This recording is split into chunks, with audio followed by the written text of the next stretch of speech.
everybody. Welcome to this session with Alina. Um, Alina is a storyteller who's worked across media from films to publishing to cultural programming. She's just out with her debut novel, No Place to Call My Own, which explores themes of identity, belonging, desire through the perspective of a very young, feisty woman called Sophia, who's searching for love and meaning, much like most of us. And she sets the book in the backdrop of an India which is increasingly getting fractured along religious, political, and cultural lines. She draws inspiration from her own interfaith background.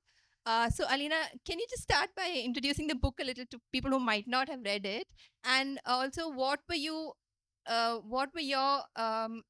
aim in writing it? What are the issues, themes you wanted to bring to light through the book? Yeah. Yeah, thanks for that. Yeah. Hi, everyone, and thanks for being here. To be very honest with you, when I first started writing the novel, there were no such themes or intersections that I was aware that I wanted to bring to the table.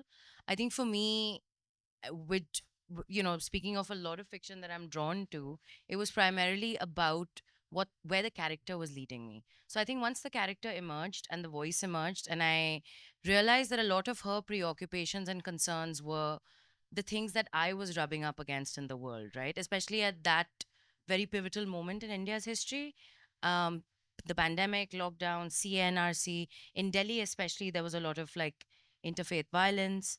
So in that moment, it just felt to me like it was very important to explore what it would be like for a young woman to come of age with the last name that she does have and all the other desires and ambitions that she might be pursuing because effectively all her desires would be affected with what's happening around her.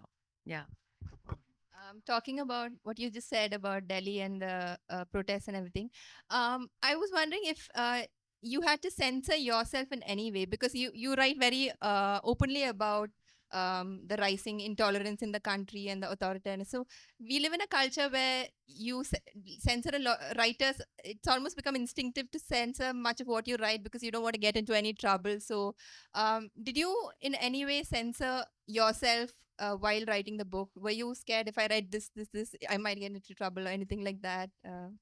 Yeah, I mean, again, I don't think it was very conscious, but I do think there's a certain amount, like you rightly said, of self censorship that comes in, whether it's certain political beliefs or religious leanings, or even the way one might write desire or sex, like on paper. That's something I'm very intrigued by because we still live in a country where people have a fairly visceral reaction to something like that. So I do think there was a certain level of self censorship that goes in, but I also find that in the subtext is where the most power lies. Mhm. So for me, that was also an interesting trick or a hack that I learned as a writer, wherein I could seed a lot in the subtext itself.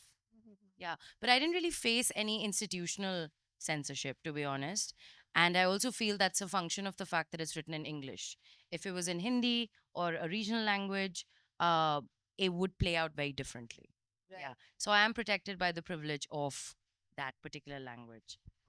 And talking about privilege, you also say in the book that privilege, in a way, protects you to a certain degree from uh, bigotry and religious fundamentalism. Because if you are from a middle or an upper class family, you might not face the kind of religious persecution that you would have if you were not from that, if you were not protected by that background. So, I just want to ask you, how much is this true, and is it true, and to what extent is this true?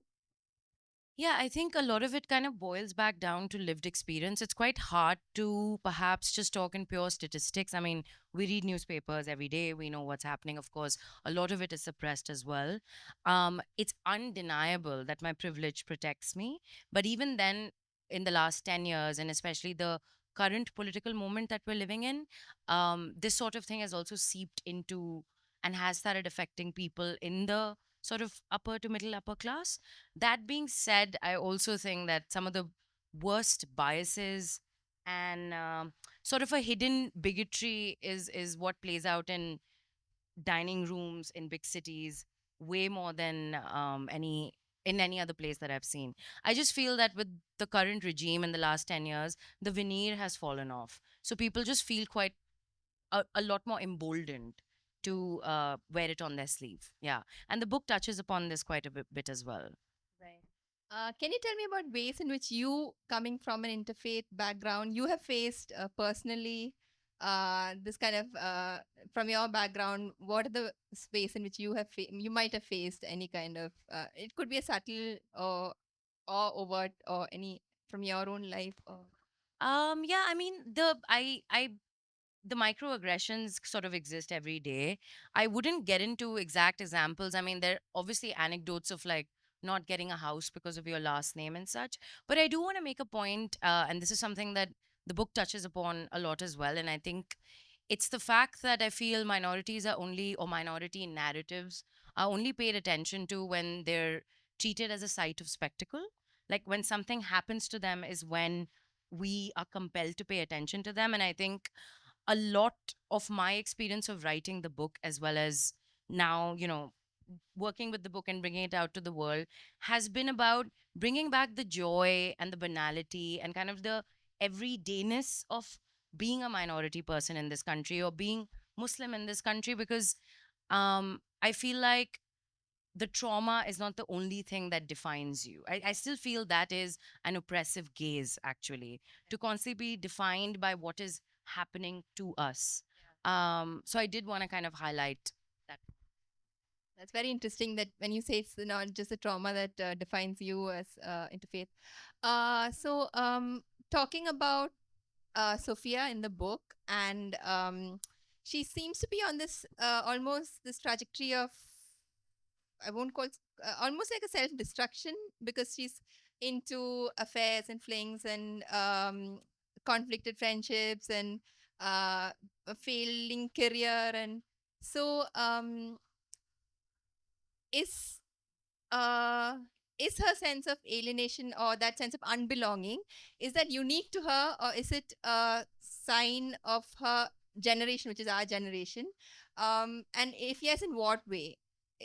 Yeah, I think it plays out almost parallelly, right? So there's obviously, because the point of telling in the story or in the book is extremely intimate. It's in first person. You're always with Sophia. You're in her head.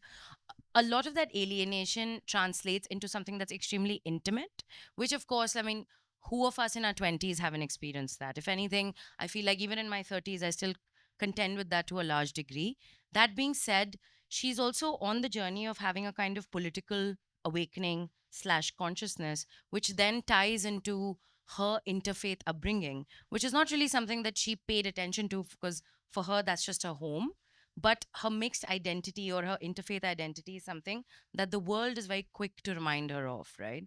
So I feel like both things happen in parallel. The alienation is personal, it's also extremely political. If you might wake up every day and not look in the mirror and remind yourself that you're Muslim, but you best believe that every person you meet through the day perhaps would. And I think the gap between how you view yourself and how the world views you starts reducing if you don't interrogate that. And I think that's the exact tension where we find Sophia in the novel. And there's almost a place where she feels guilty because somebody else, her friends, are protesting and against the and she's not, and she's like she's conflicted. Should she do it? Is she not? Can you tell me a little bit about writing that guilt? Yeah, I can talk about that. That actually was inspired vaguely by the fact that when the protests were happening in Delhi, and I had a lot of friends practically at the front lines getting detained, lathi charged, I was in Bombay actually. The lockdown had happened, and I was sequestered in this fairly comfy apartment and car. And I was getting updates daily. I had a friend, I was just telling an author friend yesterday, he had started organizing a lot of community and mutual aid on Instagram. So not political, but he was just at the langars, he was at Shaheen Bagh, he just wanted to help people, and in the process amassed a lot of followers on Instagram. And cut to 2 3 months into that community aid organization, he was pulled up by the Delhi police. And we all know the sort of very pivotal role the police played during the protests in Shaheen Bagh in doing what they did. I mean, I guess we're all aware of that. So I think just sitting away from that, and also, I suppose, having only fiction, which feels quite flat and uninspiring in the face of something that visceral and real, I felt quite paralyzed and crippled. And I think social media played a huge aspect because it became a bit of a double edged sword. All the information that was being suppressed in the mainstream media was coming through social media, but there was also a lot of fake news moving around. So it was just this very like obsessive, addictive relationship where I was alone and I simply couldn't look away, even though I probably should have. So that particular scene in chapter 9, I want to say, which is the turning of the tide in the novel, was sort of inspired by that lived reality. Yeah. And each of the chapters in Alina's book is named after a place, right? No, so it's. I just want to ask you, how does a setting affect? How does where you live impact who you are? Because her life in each place is described, and how that she interacts with the setting, the place. Place plays a very important role in your novel. So, how does that? How does where you live impact who you are? Yeah, I mean, I think place is a character in the book more than anything else. So if you notice that if the first couple of chapters are in Delhi, you have Chennai, you have Beirut, every time she's kind of in and around the place that she's staying in, to a large extent, the politics, the social politics, or the way people are, or even like strands of patriarchy or sexism or misogyny, which are obviously quite universal concepts, but the rendition of it in daily life, like in tiny observations or moments, might change. And I think for somebody as porous as her, and I don't think that's unique to her, I think that's a lot of us in our 20s when we're sort of finding ourselves in the world, a lot of what happens in the city informs her, which is why when she goes to Beirut and meets a lot of the Middle Eastern filmmakers, women filmmakers, she feels a kinship to them that she simply doesn't feel with a lot of her peers in, let's say, Delhi, right? Like going to Gymkhana or kind of, moving through certain very upper class privileged institutions. And I think the idea of placing every chapter in a new place was to kind of show the idea of mobility and movement, which also of course is born out of privilege, and she's aware of that and is conflicted about that as well. So for me it was about, as long as she can be implicated in her privilege, I was okay to write about that. I'll ask you one more question before we go to the audience. You know, J.K. Rowling once said that you can only blame your parents up to a point to about who you become. And I'm just asking this because do you agree to this? Because a lot of what Sophia is, who she's become, who she is as a person, is dependent on her childhood experiences and on coming from a broken family and interfaith parents. And so, what role does childhood play in who you become as an adult?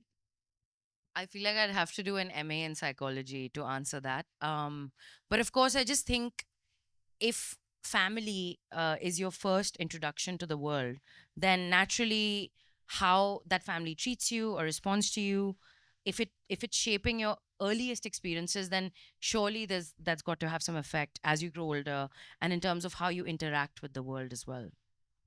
Can I open it out to questions? Does anybody have any questions? Thank you. Hi, Alina. Congratulations on the book. Um, I wanted to ask about this whole, I guess as millennials, we're trying to understand Gen Zs. And Gen Zs are also trying to understand Gen Zs because they're very young, right? They don't know where they're going yet. But there is this kind of sense of um, hyper closeness to their feelings and emotions, and very, very affected by what is happening around them, obviously driven by technology. And and that's reflected in your protagonist as well. She's almost kind of quite becoming more and more hollow on the inside, and the letting the outside take her over. And I just wanted to kind of know your thoughts on where you think the light at the end of the tunnel is for Gen Zs, or is there kind of is is there an internal life that we are not seeing? Yeah, I think, I was just thinking about this yesterday. I got onto Facebook when I was 14, and I was on Instagram when I was 16, and I was on Twitter when I was 18, and so on and so forth. It is practically impossible for me to conceive of a reality or a teenage teenagedom without having been on socials, the gap and the boundary between the consciousness of who I am in reality and my online persona has collapsed. And I think I've just accepted that. So I personally wouldn't be able to tell you where the light at the end of the tunnel is, but I do want to say that at least the younger generation, compared to, let's say, when I was in my early 20s, has a certain vocabulary, a certain skill, an emotional skill or language that definitely works for them in a way that it certainly never did for me when I was in my early 20s. I do think, though, that we were having more fun because we were just less aware. And more than anything, we were less watched. So, yeah, I mean, that doesn't answer your question, but No, it's very helpful. Thank you.